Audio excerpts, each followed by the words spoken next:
आज की सेवा श्रीमान हुतेश जी ने अपनी सुपुत्री ओम्या के जन्मदिन के उपलक्ष्य में की है। गिरिराज महाराज से, गोवर्धन महाराज से, हनुमान जी से प्रार्थना है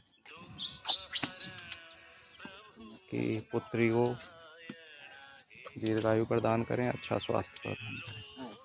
राधे राधे राधे राधे। गिरिराज महाराज की जय, गोवर्धन महाराज की जय। गिरिराज महाराज के दर्शन कर लीजिए। स्थान जतिपुरा में है।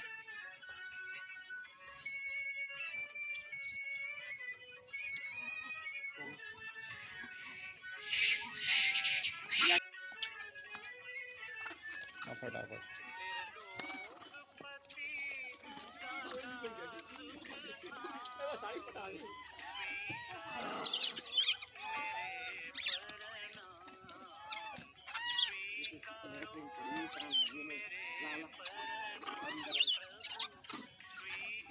परे को पहन, परे को जाओ।